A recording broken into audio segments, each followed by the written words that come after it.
We now shift our focus to Iran. The country has just unveiled its underground missile city, a massive weapons facility that has been designed to intimidate its enemies. And with tensions with America running high, Tehran is making it clear it's ready to strike back. Take a look at these visuals on your screens. They have been released by Iranian state media itself. In the video, two Iranian military leaders are seen riding through a long tunnel packed with weapons. The video shows of some of Iran's most advanced missiles and rockets. To name some: Khyber Shekins, Ghadir HS, Sajals and Haj Qasims. Not just this, it also shows off Pavel land attack cruise missiles. Iran has used several of these weapons in attack against Israel last year. And if you're wondering who are these two men in the video, well, they are Major General Mohammad Hossein Bagheri, the Chief of Staff of Iran's armed forces.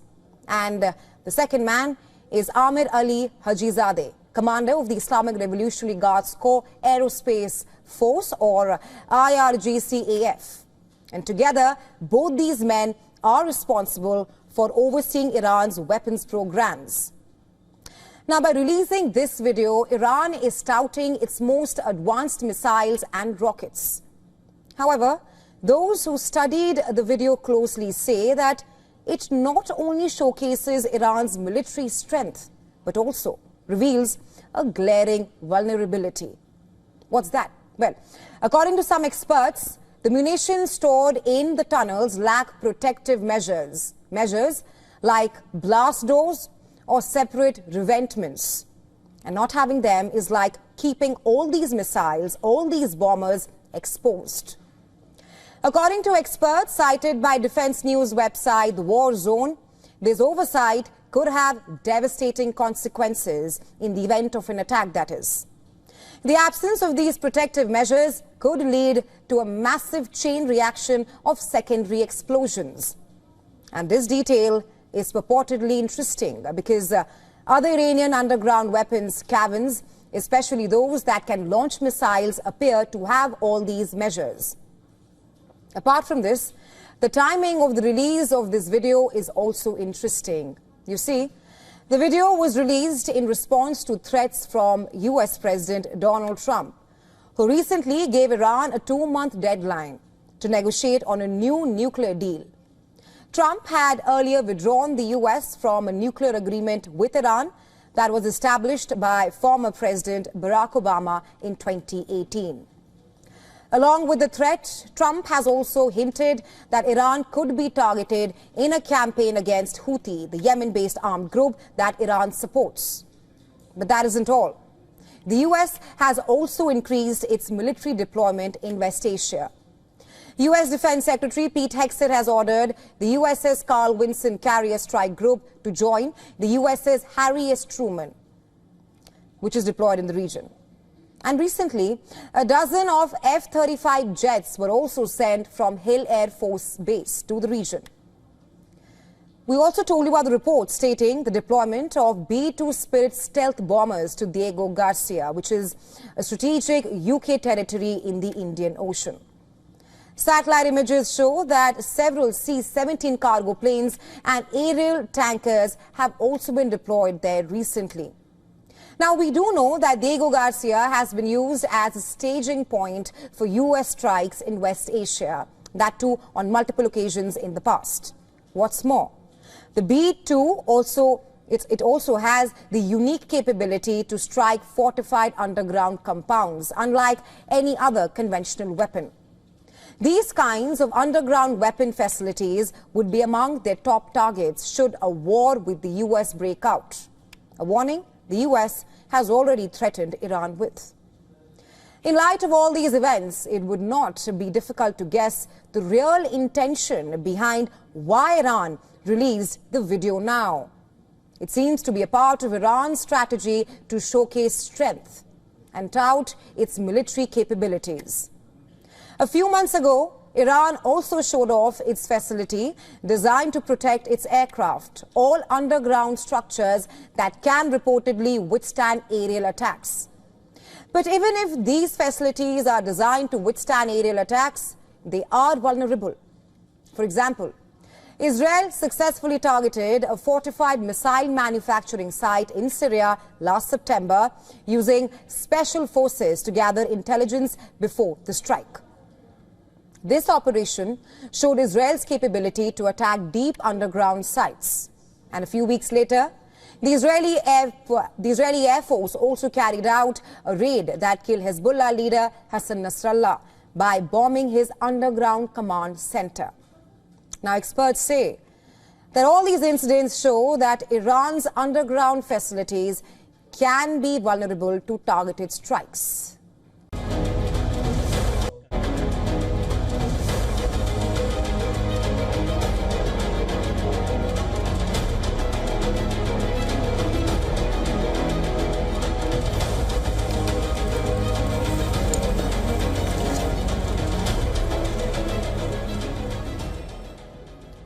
Our top focus on Gravitas tonight.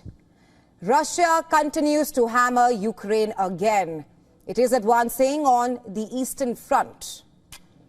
Well, despite the breakthrough achieved in Riyadh talks and a fragile agreement to spare energy sites, Russia's relentless war machine continues its assault, claiming fresh territorial gains. On Tuesday, the Russian Ministry of Defense announced that its troops had taken control of more settlements in Ukraine, one in Donetsk region and one in the Zaporizhia region. That's not all. Intense fighting was also reported in Sumy, Kharkiv, Donetsk, Kherson and Zaporizhia, essentially all across Ukraine's eastern front. Russian troops also claimed to have attacked Ukrainian targets, including military airport infrastructures, drone control stations and ammunition depots. Meanwhile, Ukrainian military reported a total of 105 battles along the front lines. They said that the Russian army launched 43 attacks in Pokrovsk, of which the Ukrainian army claims to have repelled 39. They also confirmed Russian reports of shelling across several settlements in Sumy and Kharkiv. In Kharkiv, residents voiced anger over healthcare facilities and housing being attacked in the ongoing war. Remember, Kharkiv has been relentlessly bombed since the start of the war, and the attacks continued even after Ukraine and Russia reached a deal yesterday in Riyadh on pausing attacks on sea and energy sites. We've lost hope. So what? They're allowed to hit houses, hospitals and nurseries. They're just not allowed to hit the energy system. The energy system is completely destroyed here anyway. Other residents in Ukraine's second largest city have voiced doubt over the latest truce that has been achieved between Ukraine and Russia, with one even calling it hot air. This is Minsk 3. It's just hot air. Trump wants to present himself as a capable politician, but actually, he's not. On Tuesday, the United States reached separate deals with Ukraine and Russia to pause the attacks of the Black Sea and against each other's energy targets. But it was not clear when and how the deals would come into force. Russia and US agreed on a list of energy facilities spared from being targeted. To be clear, it's a temporary truce, specifically just for 30 days. The list covers oil refineries, oil and gas pipelines and oil and gas storage facilities, including pumping stations, power generation and transmission infrastructure such as power stations. This also includes substations, transformers and distributors. All of these will not be attacked either by Russia or by Ukraine. As for the fragile truce, nuclear sites and hydropower station dams will also be spared in the attacks. US President Donald Trump has also hailed the outcome of negotiations with Moscow and Kyiv. Washington sees this as a major step forward in resolving the Ukraine war. It sounds like you made some progress on a Black Sea ceasefire. Could you update us on that? What happens now? So we've made a lot of progress on two fronts, on both sections that we call them. We call them sections, but they're much more than that. Russia-Ukraine. and also the Middle East, and we'll see what happens. We're in deep discussions with Russia and Ukraine, and I would say it's going well, but it's a situation we should have never had to even think about, should have never happened. The U.S. has said that it is committed to helping Ukraine exchange prisoners of war, release civilian detainees, and also return forcibly transferred Ukrainian children. Reuters reported all of this, but let's tell you why we call this a fragile truce between Ukraine and Russia. Even though Kremlin has added that the 30-day ceasefire on energy sites is in effect and assured that it may be extended by mutual agreement. Moscow has warned that the temporary ceasefire will cease to be in effect if violated by one of the parties. What's more, Russia has also put forth conditions before the truce comes into effect. Kremlin spokesperson Dmitry Peskov has said that Putin's order for a moratorium on attacking energy infrastructure remained in force. But the Kremlin also said that the Black Sea deal that was agreed yesterday will only be activated after a number of conditions are met. What are those conditions that Russia wants? According to the Kremlin, Russia will implement the deal once the U.S. delivers lifting of sanctions on Russian agricultural goods and fertilizers. But that's not all. Russia also wants America to delist a major state-owned bank called Roselkosbank that serves the Russian agricultural industry. So how has Washington reacted to all these conditions put forth by Russia? America under Donald Trump is more than happy to oblige. In fact, in the statement it issued last night, the White House said that U.S. will help restore Russia's access to the world market for agricultural and fertilizer exports, and also lower maritime insurance costs and enhance access to ports and payment systems for such transactions. Sure, we're only talking about easing a handful of restrictions, but this is a major turn of events. Because for the first time in over 3 years, the U.S. will lift sanctions on Moscow instead of imposing them on Russia. And clearly, Ukraine is not happy about it. Ukrainian President Volodymyr Zelensky has welcomed the deal that aims to halt hostilities in the Black Sea, but he is concerned, especially over Trump's envoy Steve Witkoff's comments. In an interview to Tucker Carlson recently, Witkoff, who is President Trump's special envoy and the lead negotiator tasked with ending the war in Ukraine, made comments seemingly in lines with Russia's stand. Witkoff seemed to accept Russia's annexation of Ukrainian territories. But on Tuesday, Zelensky did not mince words and warned no one can legitimize these referendums because they were held at gunpoint. He said, adding that no one recognized these territories as Russian. If that was not enough, after the overnight attacks, Zelensky also accused Moscow of not moving towards real peace. In a post on Telegram, Zelensky said that the attacks, despite negotiations, and I'm quoting here, a clear signal to the whole world that Moscow is not going to pursue real peace. The Ukrainian president also called for more pressure to be put on Russia, including further American sanctions. Ukraine says it is ready to join a limited energy ceasefire if it is properly documented. It's not looking good for Ukraine, and it hasn't been for a very long time. And with relentless fighting on the ground, Ukraine has reasons to worry.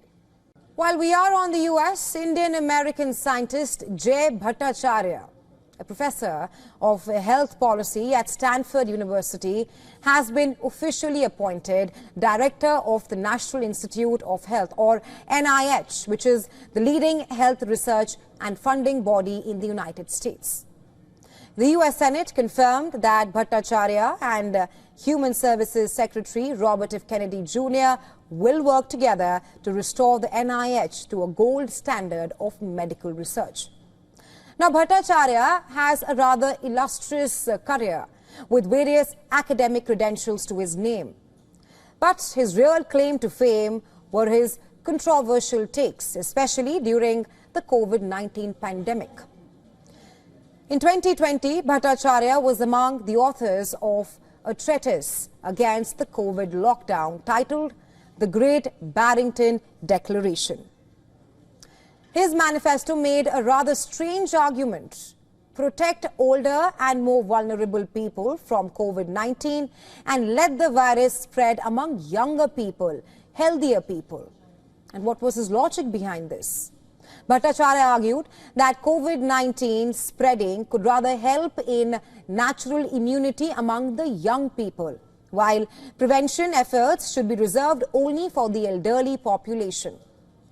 And several public health experts had dismissed the idea. They condemned these views and branded the policy as fringe, something which would lead to millions of deaths. Back then, Bhattacharya also became a preferred witness in court cases challenging federal and state COVID-19 policies. He was also a part of a group of plaintiffs who sued the Biden administration for what he called COVID censorship. But that's not all.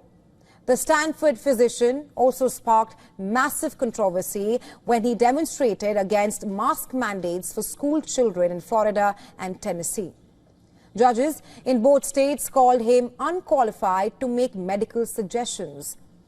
In a recent hearing, Bhattacharya reportedly said he was convinced that vaccines did not cause autism, even as he urged more research on the question, which according to scientists had long been settled. And in such a pretext, Bhattacharya's appointment has raised several eyebrows, with experts questioning if the man can even be trusted with such a major post, a top job in one of the world's leading health institutions that is known for its prolific scientific research. This is a serious concern, as it means millions of lives in the US remain at the disposal of decision makers like Bhattacharya. The question being, can he do a credible job? That only time will tell.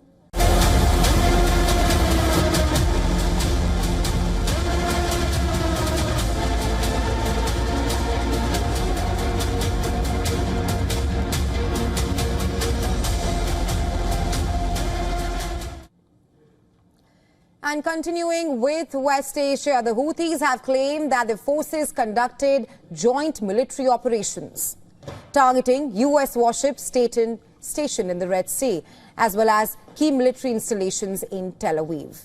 Yahya Sari, the group's military spokesperson, said that the Houthis' missile forces, drones and naval units collaborated in this attack targeting US warships in the Red Sea. During the past hours, the missile forces, the drone air force and the naval forces carried out a joint military operation targeting hostile warships in the Red Sea, primarily the American aircraft carrier Truman, which serves as a launching base for aggression against our country. While in a separate offensive, Houthi drone air force targeted Israeli military installations in Tel Aviv as well. In solidarity with the oppressed Palestinian people in Gaza and in continuation of our support for them, the drone air force targeted Israeli military objectives in Tel Aviv area earlier using several drones.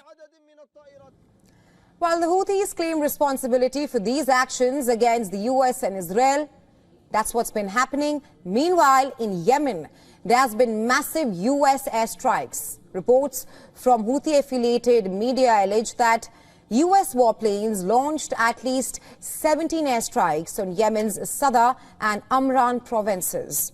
These strikes, they say, resulted in major property damage.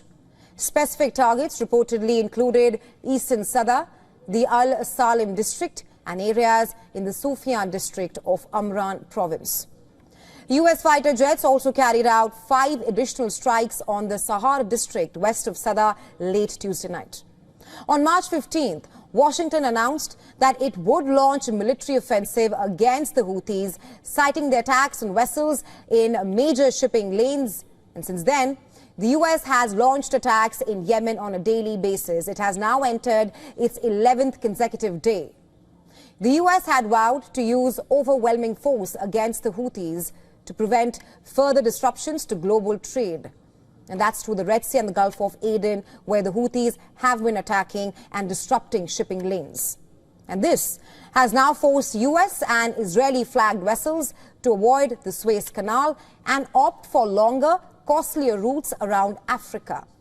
And in the latest, National Security Advisor of the United States, Mike Waltz, has said that European navies do not have the capability to defend against these types of sophisticated anti-ship cruise missiles, drones that the Houthis are using, adding that it will have to be the US that reopens these shipping lanes. Amid all of this, the Houthis appear to be tightening the internal security measures. Well, according to a report by Saudi outlet Al Hadath, Houthi leaders have banned the use of mobile phones for communication among themselves and among their ranks.